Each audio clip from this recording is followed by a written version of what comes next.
Hello dear friends and students, welcome back to our class English by Rajura sir. और इसमें आज हम जो टॉपिक लेकर के आए हैं उसका नाम है clause. What is a clause?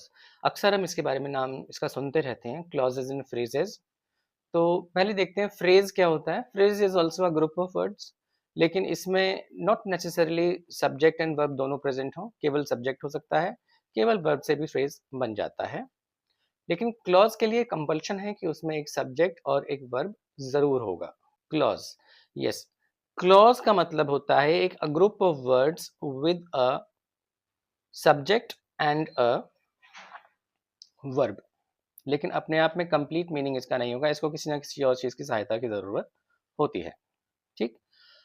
अब क्लॉज हमारे पास दो प्रकार के होते हैं। फर्स्ट ऑफ ऑल, पहले का नाम है इंडिपेंडेंट क्लॉज। नाम से ही मालूम चल रहा है, इंडिपेंडेंट क्लॉज या मेन क्लॉज, इसको कई बार सेंटेंसेस में हम प्रिंसिपल क्लॉज भी कहते हैं। Independent clause are basically complete sentences. ये कंप्लीट होते हैं अपने आप में, इनका मीनिंग क्लियर होता है, इनको किसी और दूसरे सेंटेंस के पार्ट की सहायता की जरूरत नहीं होती। Independent clause can stand alone as a complete sentence. ये देखिए आप, इंडिपेंडेंट क्लॉज जो होते हैं वो अपने आप में कंप्लीट सेंटेंस की तरह से इस्तेमाल किए जा सकते हैं। दूसरी बात, इनमें सब्जेक्ट प्लस वर्ब जरूर होता है। किसी भी क्लॉज का ये पहला रूल है कि उसके अंदर सब्जेक्ट और वर्ब जरूर होगा। For example, the dog barks, ये क्लॉज है, साथ ही साथ कह सकते हैं कि हमें कंप्लीट सेंटेंस भी है। Independent clauses are basically complete sentences. They studied for the exam, ये दूसरा क्लॉज है जो इंडिपेंडेंट है। रेन फॉल्स जेंटली, बारिश धीरे धीरे हो रही है या होती है।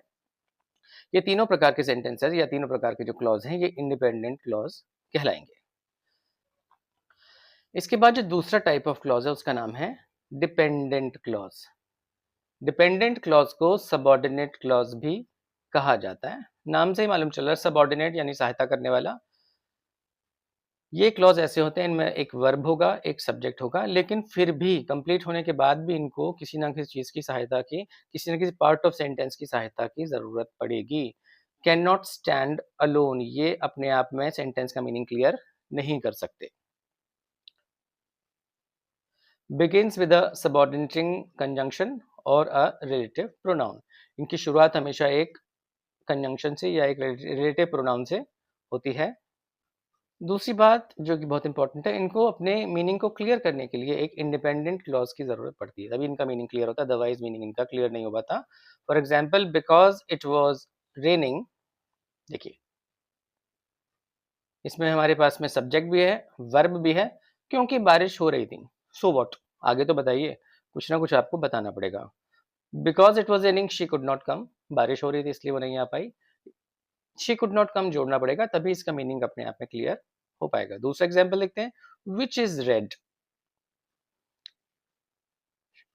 विच इज रेड में देखिए अपने आप में सब्जेक्ट है, वर्ब है, but not a complete meaning. Meaning हमारे पास में नहीं है, ये डिपेंड कर रहा है, इसको बताना पड़ेगा आगे या पीछे कुछ ना कुछ हमको। The car stopped which is red when the sun sets, जब सूरज डूबता है। बताइए आगे क्या। It looks very beautiful when the sun sets, बहुत सुंदर लगता है जब सूर्य डूबता है, सूर्यास्त होता है तो बहुत सुंदर लगता है। With when the sun sets, इसके लिए आपको कुछ ना कुछ जोड़ना पड़ेगा, तब जाकर के इसका मीनिंग क्लियर होता है। नाउ डिपेंडेंट क्लॉज जो होते हैं वो कई प्रकार के हो सकते हैं, यूजेज के आधार पे किस प्रकार से उनका यूज किया गया है। पहला प्रकार जो हम पढ़ने वाले डिपेंडेंट क्लॉज का वो होता है noun clause. Now just use of little common sense कि नाउन क्लॉज यानी ऐसा क्लॉज जो एक नाउन की तरह से काम करेगा, वो नाउन क्लॉज कहलाएगा। फॉर एग्जाम्पल देखते हैं अभी इसके आगे हम, acts as a noun, subject plus object इसमें होगा, और ये किसी भी सेंटेंस में, किसी भी कॉम्प्लेक्स सेंटेंस में ये एक नाउन का काम करेगा। ज्यादातर इनकी जो शुरुआत होती है वो दैट, वॉट, विच एटसेट्रा इस टाइप के वर्ड से की जाती है। चलिए एग्जाम्पल देखते हैं इसका हम। What he said was important, उसने जो भी कहा वो इम्पोर्टेंट था। वॉट ही सेड, ये आपका एक नाउन क्लॉज है, और वॉज इम्पोर्टेंट जोड़ने से मालूम चल रहा है कि वो क्या बात कहना चाहते हैं। I know that she is coming, she is coming complete sentence है अपने आप में, आई नो दैट इनकम्प्लीट है, आई नो दैट आपका जो है ये आपका इसके अंदर नाउन क्लॉज का काम कर रहा है। whoever wins gets the prize, जो भी जीतता है उसको इनाम मिलेगा। ये आपका हमारा थर्ड एग्जाम्पल है। इस प्रकार से हम नाउन क्लॉज को आइडेंटिफाई कर सकते हैं कि वो क्लॉज जो सेंटेंस में नाउन का काम करते हैं, they act as a noun, उस क्लॉज को हम नाउन क्लॉज कहते हैं। ठीक, अगला जो टाइप ऑफ क्लॉज हमारे पास में, डिपेंडेंट क्लॉज का जो दूसरा टाइप होता है वो होता है हमारे पास में एडजेक्टिव क्लॉज। इनको हम रिलेटिव क्लॉज भी कहते हैं, एडजेक्टिव क्लॉज या रिलेटिव क्लॉज। ये किसी भी सेंटेंस में नाउन या प्रोनाउन की डिस्क्रिप्शन को और ज्यादा बढ़ा करके हमको बताते हैं। ये डिस्क्राइब्स नाउन और प्रोनाउन इन द सेंटेंस। जैसे एडजेक्टिव काम किया करता है वैसे ही एडजेक्टिव क्लॉज भी काम किया करता है। ज्यादातर इनकी शुरुआत होती है who, whom, whose, which, that, इस प्रकार के वर्ड से इनका प्रारंभ किया जाता है। आइए उसका उदाहरण हम देखते हैं। The boy who one is happy. पहला उदाहरण, बहुत सिंपल सा एग्जाम्पल हमको यहाँ दिया जा रहा है। The boy who one is happy, कौन सा लड़का खुश है? वो लड़का जो जीत गया है। The boy who one is happy, वो लड़का जो जीत गया है वो खुश है। दूसरा एग्जाम्पल है this is the book that I red. ये वो किताब है, दिस इज द बुक,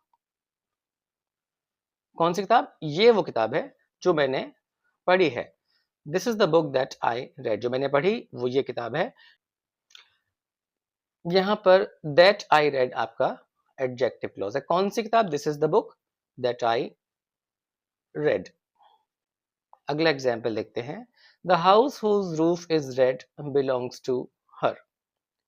वो घर जिसकी छत लाल है उसका है, उसका स्वामित्व जो है किसी महिला के पास है।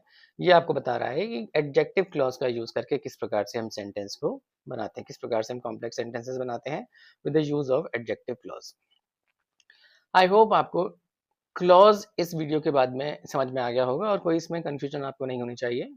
सेंटेंस क्या होते हैं, फ्रेज क्या होते हैं, क्लॉज क्या होते हैं, ये हमने इस छोटे से वीडियो में आपको समझाने की कोशिश की है। एक बार रिवाइज कर लेते हैं। Group of words with complete sense is called a sentence, हम जानते हैं। A group of words with subject and verb with incomplete meaning, उनको हम क्लॉज कहते हैं।